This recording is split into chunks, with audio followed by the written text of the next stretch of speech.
It's me, Renee. I'm back. So today I'm here for the Monsterathon. I was about to say TBR tag. It's a book tag, so it's related to, as you would think, the Monsterathon readathon. So the dealio is not. It's not really that complicated. It's more that you take the prompts from the Monsterathon readathon, and then you recommend books based on those prompts. So yeah, it's a bit like it's not your TBR. It's more like your have read. Like, so it's a good way for people to find new reads. I would say in a way, really, it's a fun recommendation video. And yeah, so it's very simple and very easy. So yeah, that's what I'm going to do today for you now. Uh, of course, I'll link the creator of the readathon in doobly-doo. And yeah, also since this video is just about this Monsterathon, I'll also link all the hosts, the other hosts. But yeah, I'll link them all down below. So the first question slash prompts is underhyped books. Books? What did I say again? I don't know. Underhyped books, which is my jam. So this one, and also what I'm thinking about now is like, which should I choose? Choose? That was also bad. I don't know what I'm talking today. So yeah, I'm having some trouble with this first prompt. So let's just see very quickly if I can find a good book for this one. You know what? Yeah, I'm gonna go with this one. I talked about it before, but it's been a while. It's been a while now, and yeah. So as you see, it's a Norwegian version, but it's The Shameless Daughter by Lene Kobberbøl. Or Kobberbøl? No, sorry, Danish people. If you listen to this one, unnskyld. But yeah, so this came out in like 2002, 2000 and came out in 2000 and actually came out in 2000 in original in Danish, and then came out 2 years after in Norwegian. So this is Norwegian version, as I said, but it's also available in English. Well, I was about to say engelsk. I don't know, sorry.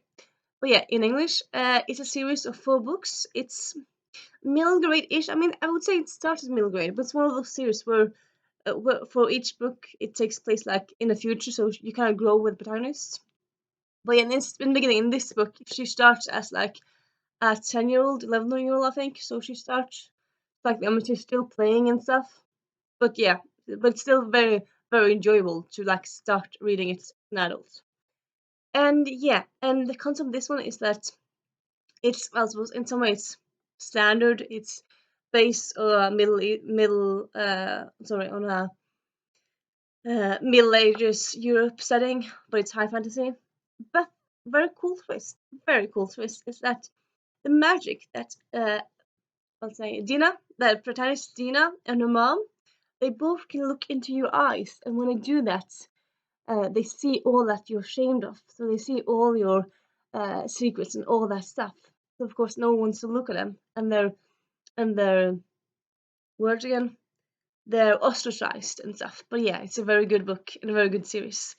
And yeah, this is the first one in the series, and like they begin like with just her living in her little town, and then suddenly there's politics going around and huge politics drama and scandals and stuff. And yeah, it's so good.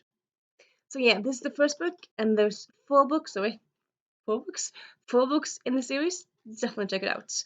And oh yeah, this is kind of on the fence because it's a bestseller from the early 2000s, so it's an older book, but it's a bestseller. So can you call bestsellers underhyped? Though again, it's not written by American or English author, so it's not overhyped in the US or like in the UK. So maybe it's underhyped. I'm gonna count it because it's not really talked about that much lately, and yeah, it definitely should be talked about among Harry Potter and Narnia and all those big, emotional, impactful high fantasy series, really. And yeah, let's move on, shall we? The next question is based. No, well, I jumped over one. No, I didn't. I'm just not good with like organizing. But yeah, so the next prompt is based on myth. And with this one, I'm gonna do spirits in the dark. Wait a moment. No, I'm not gonna do it. Sorry. that was a sneak peek. I'm gonna do another one. I'm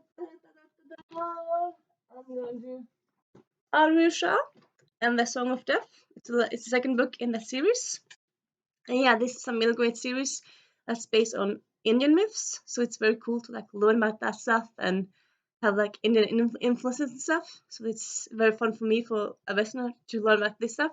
And also, it's just a great series, and so good and beautiful covers. It's beautiful. And yeah, so that one. And then next prompt is LGBTQIA plus representation, or like book. With this one, I'm gonna go for a book that I actually haven't talked about in forever, in a hot minute. I'm not sure if I talked about it. The bottom, so I had to find it. But yeah, so this is Romancing the Werewolf by Gail Carriger. So it's you see, it's a novella. It's not long. It's just like 180 pages. So the short story, well, as novellas are. But yeah, this one, it takes place in her main like universe, like the Partial Protectorate series. And it's a romance novella set between two werewolves and two gay werewolves. And it's just so lovely. Both of the characters are established, but you don't have to have read like the other books to read this one. You can just jump in and just read this one, because you get explanations for stuff. And yeah, it's just a lovely romance story, really. I mean, before this, just a little FYI, before this takes place, this book, they have flirted. They haven't really been together, and now in this one they get together, and it's so lovely and sexy, and yeah, very very good. Check it out. Also, check out Gail Carriger's other books. All of them have some sort of LGBTQIA plus representation, so check it out. And then we are up for the next one. Sorry. This prompt is a good looking cover. Sorry, good looking cover. A good looking cover, a beautiful cover. So again, it could actually be a lot of books, because so many books with so beautiful covers. I'm gonna go with. Give me a moment. Not that one. I'm gonna go with this one, the Chess Queen Enigma. I started to go with this one because the chess piece is so beautiful, so aesthetic. It's like it's marble and it's so high class and beautiful. And then you also have like the beautiful. I kind of really like how most of these in this series you have an object at the center, and then the person is like at the back. It's kind of fun. It's not really normal, no. And yeah, very beautiful cover. One of the reasons I love this series is because of the covers. Though of course the content is also very good. But yeah, the covers in this one are to die for. But yeah, let's move on.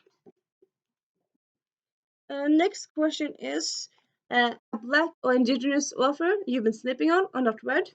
So like when you're doing your TBR, you have to do someone, of course, that you haven't read. But when you're doing the tags, like how are you gonna do this one? So I'm gonna talk about black author that I didn't read before this year, that already have had been out there, but I just haven't really picked up because I haven't. And that is The Wedding Party, or in other words, Jasmine Guillory. Because so I read this one this year, and I also read the wedding date this year also.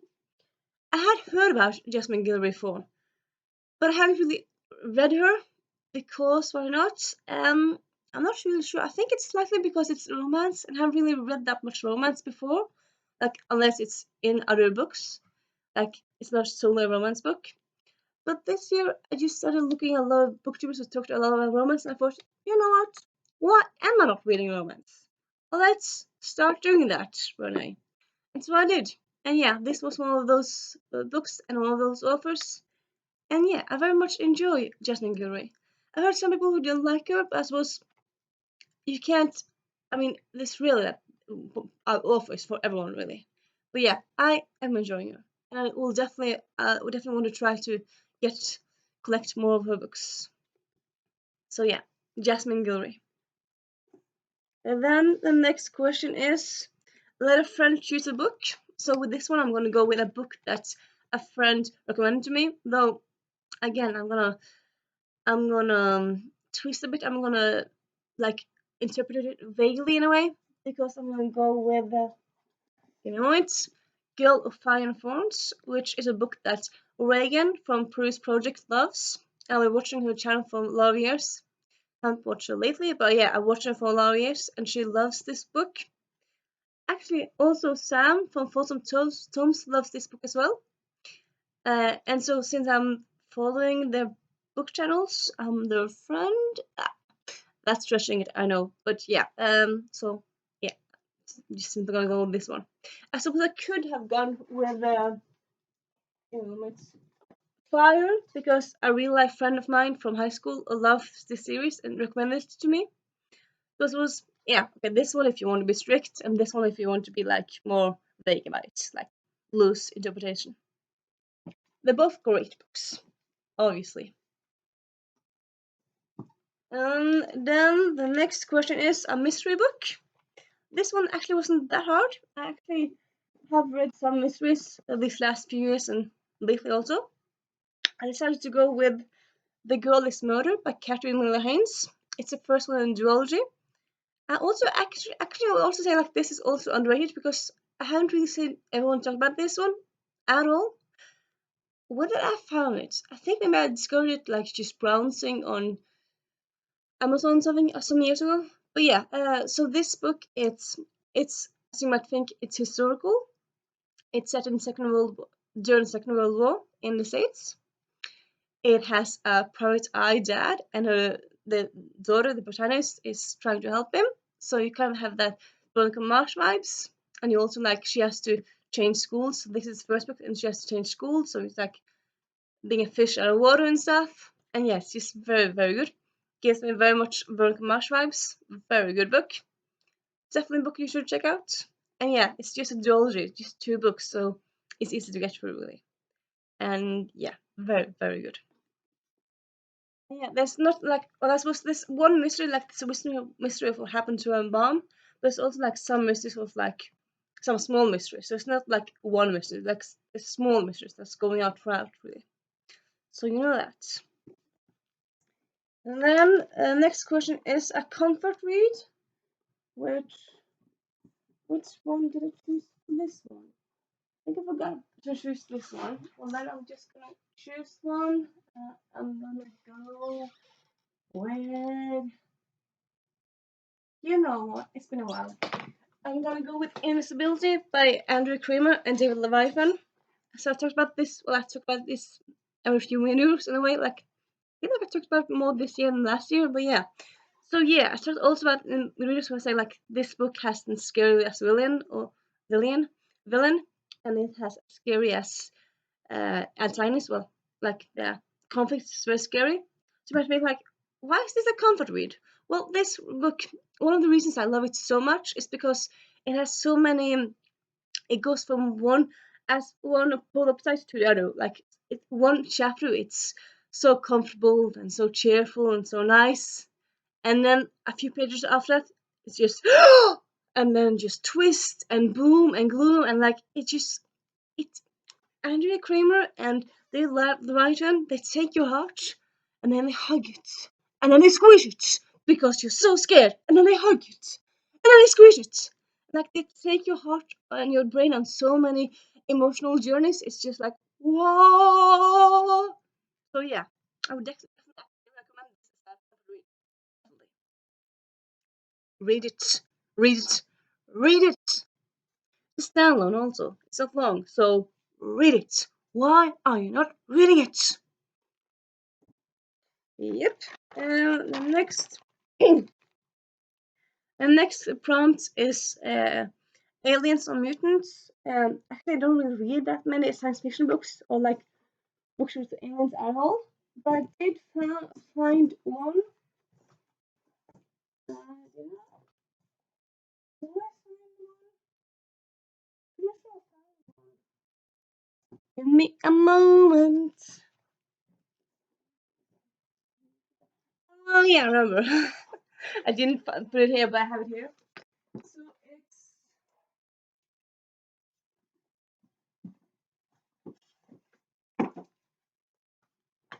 So in Heroine Complex, okay, so you think like seems like very fantasy fun. It is fantasy fun, but it's actually more actually sci-fi because okay, the whole shebang starts with like an asteroid hitting the Earth, and after asteroid, lots of people get superpowers, and then after a while, the people start showing up, aliens, and they're the villains. So yeah, aliens in this one. Though there might be some nice aliens as well. Though I'm not gonna tell you who because spoilers. But yeah, this book is so good, very good. Asian American uh, cast all over, and it's just so heartwarming and fun and so good. Check it out.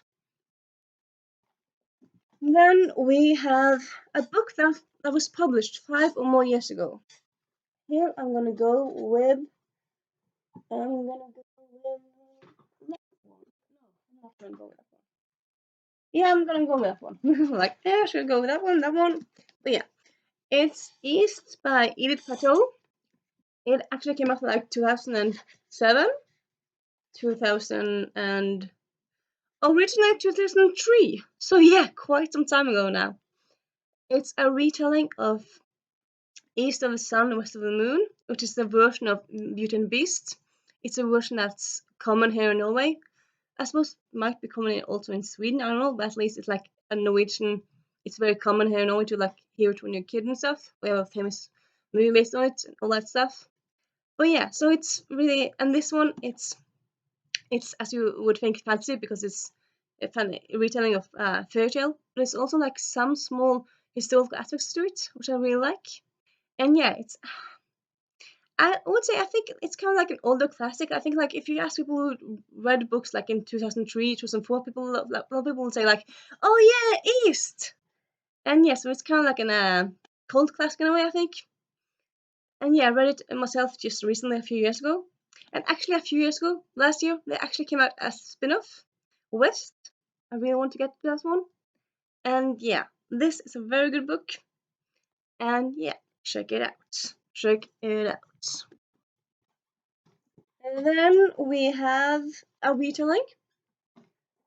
I'm gonna do Prom and Prejudice by Elizabeth Yulberg. It's a retelling of Pride and Prejudice, as you would think. It's set in high school.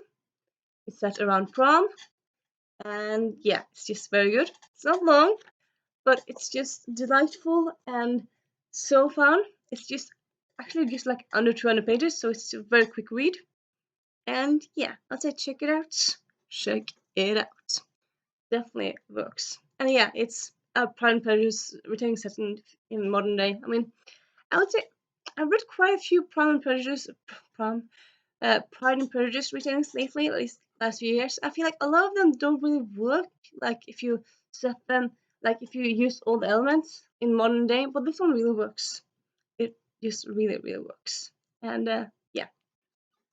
Then the last, but not least, we have a book with a disability or deaf rep.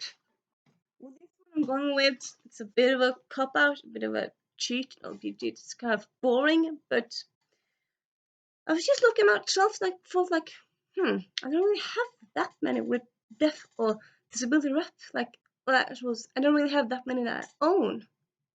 So I'm going to go with the Gilded Wolves for Shannon Chokshi. One of the characters in this one is neurodiverse in the sense that he's on the spectrum. I'm not sure if it's stated if he has Asperger's or autism, but he's on that spectrum. We do know that's where it is. She's, maybe there's two.